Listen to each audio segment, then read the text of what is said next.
Bonsoir tout le monde. Le cours d'aujourd'hui, si Dieu veut, on va le faire sur le choix.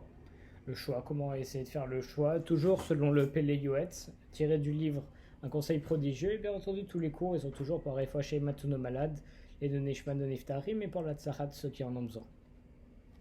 Le choix, qu'on appelle en hébreu Bocher. Il convient, bien entendu, que l'homme doit toujours effectuer un bon choix entre le bon et le meilleur. On ne dit même pas que l'homme doit faire le choix entre le bon et le mauvais, mais le choix entre ce qui est bon et ce qui est le meilleur. Comme un bon commerçant qui va choisir pour l'essentiel de sa marchandise la denrée la plus rentable, ce qui ne l'empêche pas d'acheter aussi toutes autres sortes d'articles à plus petite quantité afin de répondre à toute demande. Donc on voit qu'un acheteur, un vendeur, il va essayer de spécialiser dans la denrée, dans le produit qui est le plus rare et qui va pouvoir lui rapporter le plus d'argent, mais ça ne l'empêche pas aussi d'acheter plein de petites choses à côté pour pouvoir, pour pouvoir justement répondre à toute demande et combler en même temps et se rapporter un petit peu plus d'argent. Ainsi, en faisant ça, l'homme accompli, il passe son temps libre à ce qui est le plus utile et même indispensable. On avait déjà rapporté une histoire que j'aime beaucoup. Oui, oui, il y a quelqu'un qui veut poser une question? Non? Une erreur? Euh, Alors, c'est moi, je me suis connecté sur mon téléphone, j'ai réussi. attends. Quand tu dis indispensable, ça veut dire. Donc il y a une histoire qu'on a déjà rapporté, un exemple très beau que j'apprécie beaucoup. C'est l'histoire du vase. On a déjà parlé de l'histoire du vase qu'on remplit avec des boules de tennis qui sont relativement grosses. Et on demande à des personnes, on leur dit est-ce que le vase il est rempli? On va dire oui, il est rempli. Attends une seconde. On met des balles de ping-pong dans le vase. Et donc ça comble un peu plus les trous. Donc on va demander maintenant est-ce qu'il est rempli? Ah ouais, il est même plus rempli qu'avant. Attends une seconde. On met des billes. Est-ce qu'il est rempli? Oui. Attends une seconde. On met du sable. Ça bouche les trous. Est-ce qu'il est rempli? Oui. Attends une seconde. On met du vin. Et une fois que tu as mis le vin, il sera totalement rempli. Et on voit qu'en réalité, tu peux toujours rajouter. Mais il faut toujours commencer par l'indispensable. Parce que si le vin, qui est le plaisir, et bien entendu, plus on baisse de gabarit du rayon du cercle, plus les boules sont petites, plus en réalité c'est quelque chose de moins en moins indispensable. Donc si on commençait par ce qui est le moins indispensable, qui est le vin, alors dans ce cas-là, on aurait directement rempli tout le vase, on n'aurait rien pu faire d'autre. Mais là, on voit qu'en commençant par les grosses boules de tennis, qui sont vraiment les choses importantes, puis les boules de ping-pong, etc., on voit qu'avec ça, on peut remplir de plus en plus notre vase. Mais si vous faites tout avec des futilités et juste le plaisir, vous allez faire les mauvais choix et vous allez mal remplir votre journée. Donc commencez toujours par les choses, les chiyuv comme on dit, les choses vraiment importantes que vous n'avez pas le choix de les faire, et vous rajoutez petit à petit. De même, l'homme doit choisir l'étude la plus utile et la plus indispensable. Il en sera ainsi lorsqu'il devra dépenser en vue d'accomplir une mitzvah. Il choisira la mitzvah la plus importante devant Kadosh Baruch Hu et lui offrir ce qu'il y a de mieux et d'indispensable. Donc on voit que le choix, il se met absolument partout. Chaque fois, le mot que vous allez prononcer, vous allez le choisir. La mitzvah que vous allez faire, vous allez choisir. Et il faut toujours bien choisir. Il faut savoir faire les bons choix. Voir si on est bien influencé ou pas. Si on est influencé d'abord. Si on fait les choses avec notre cœur. Si on fait les choses avec notre tête. Si ça vient d'une pulsion. Si ça vient d'une réflexion mûrement réfléchie. Si c'est plutôt quelque chose que notre Yetzer Hara essaye de nous dicter ou bien un Ruach HaKodesh qu'on commence à avoir, il faut faire bien attention d'où provient notre envie de faire l'action pour savoir si on fait le bon choix ou le mauvais choix.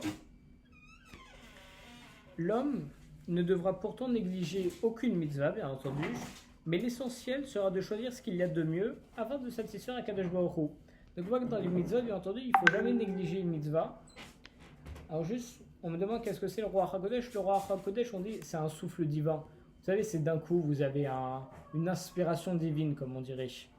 Est-ce que je veux dire un coup comme ça, où d'un coup, on a envie de de faire une bonne action, c'est vraiment, on a une pulsion comme ça donnée par Akadosh Baruch Hu. Donc on voit que bien entendu on doit faire toutes les mitzvot, mais il faut choisir chaque mitzvah en son temps. Si on doit choisir, prendre la plus importante et faire les choses correctement. Si l'homme ignore où est la voie la plus claire et la plus juste, il devra se rendre auprès d'un sage qui lui montrera les bénéfices et les dangers de chaque voie et il agira selon son conseil. Donc on voit que si quelqu'un hésite entre faire un choix, aller dans cette entreprise ou cette entreprise, il y a des bons comme du mauvais. S'il hésite et qu'il ne sait pas, alors il faut essayer d'aller voir quelqu'un de plus sage pour avoir le meilleur conseil possible et faire le meilleur choix.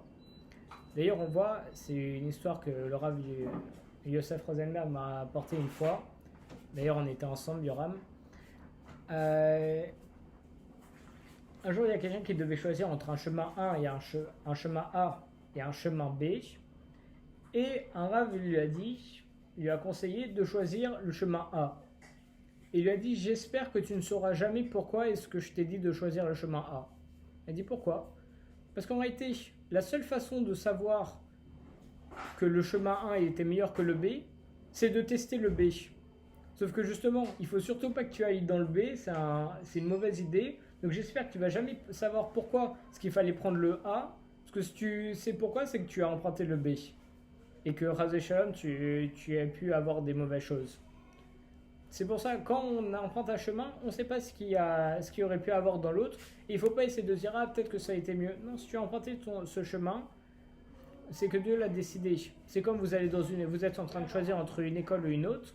Si vous choisissez cette école et que vous finissez là-bas, si vous allez dans cette école et que vous finissez là-bas, alors c'est comme ça que ça devait se faire. Et pas dire, oh mais imagine si j'avais fait ma scolarité dans une autre école et tout. C'est pas intéressant de dire ça. Dieu il t'a mis là, il t'a mis là. Par contre, l'homme doit comprendre de lui-même ou apprendre d'un sage à défendant cette chose. C'est le fait que la plus grande des charités consiste à assister financièrement les étudiants en Torah, car elle est un arbre de vie pour qui s'y attache, il n'y a pas de meilleure vertu. Donc il y a une chose que nos sages... Je t'entends plus, Raphaël. Ah. Vous m'entendez bien? Il y a une chose que nos sages nous disent, c'est toujours essaye de te coller aux érudits en Torah. C'est en même temps la plus grande charité que tu puisses faire, la plus grande tzedaka que tu puisses faire, c'est de leur donner de la subsistance, leur donner de l'argent pour les aider à vivre, parce que ça te donnerait une part de mérite dans leur étude. D'ailleurs, on voit qu'il y a des personnes qui subventionnent des yeshivot et ils payent très très cher juste pour que leur nom ou le nom d'un de leurs proches soit le nom de la yeshiva, pour que justement tout le mérite des études aille au nom de cette personne. Et vraiment, ils payent très cher pour ça et on dit que c'est une très très belle tzedaka, une très belle mitzvah et ça apporte beaucoup de bonnes choses d'aider ceux qui étudient la Torah, parce qu'on acquiert un mérite dans leur étude, mais aussi de se rapprocher d'eux, parce que plus tu vas te rapprocher des sages, plus ils vont détendre sur toi et plus tu vas devenir érudit. Pareil, malheureusement à l'inverse, si on décide de suivre des personnes un peu moins fréquentables, on va dire, malheureusement ils risquent de détendre sur nous par l'effet de société et on risque de s'éloigner de la Torah. D'ailleurs, c'est pour ça qu'on dit qu'il faut faire très attention, il faut ramener chaque juif, toujours au judaïsme. Mais on a des cas où il y a des juifs très très éloignés, et dans ce cas-là, on nous dit, si vraiment cette personne est très éloignée, et tu sais qu'elle est convaincue de ce qu'elle fait, qu'elle ne voudra pas revenir, alors fais attention, ne va pas toi-même vers cette personne si tu n'as pas les forces nécessaires, moi le premier. Si on n'a pas les forces nécessaires, il ne faut pas essayer de ramener cette personne, parce que c'est cette personne qui risque, Razéchalom, de nous influencer. Si elle nous influence, ça peut être très grave pour nous. C'est pour ça qu'il faut essayer de contacter quelqu'un de plus fort, de plus érudit, qui ne sera pas influençable et qui pourra réussir à Bezrat Hashem à ramener cette personne. De même, pour ce qui est du mal, si on est contraint de faire du mal dans nos actions, alors on devra choisir le moindre mal. Si tu es obligé, à un moment tu sais que tu vas être obligé de faire quelque chose de mal, alors essaye au moins de faire le moindre mal possible. Car moins il y aura de mal, plus la punition sera légère. Ce qui témoignera d'un cas de force majeure, bien entendu. Parce que normalement, quand tu as la possibilité de faire du mal, souvent tu as la possibilité de ne pas le faire. Mais si vraiment tu n'as pas le choix, alors choisis la possibilité de le faire vraiment le plus bas. Par exemple, une remontrance, on a déjà parlé de ça. C'est que la remontrance, on doit faire attention et vous pouvez le tourner très positivement, les remontrances. Mais de base, on sait que c'est un mot à connotation péjorative, ce qui fait que ça peut être mal vu une remontrance. Donc si ça peut être mal vu et si ça peut faire un petit peu mal à la personne en face, ça peut la vexer, même si au final elle va bien le prendre avec le recul. Alors au moins utiliser les... Excuse-moi, Oui. désolé de te couper, mais tu avais dit un truc qui... Par contre, si on ajoute du mal volontairement, alors le cas de force majeure sera considéré comme une faute intentionnelle. Akadosh Baruch Hu amènera toute œuvre au jugement. Parce que justement, on a dit juste avant que si on était obligé de faire du mal dans un cas de force majeure, alors il faut faire le mal à moindre escient. Enfin, essayer de le faire le moins possible. Mais par contre, si on rajoute et on prend du plaisir, on se dit c'est un cas de force majeure, je m'en fiche, j'en profite, je fais du mal au max.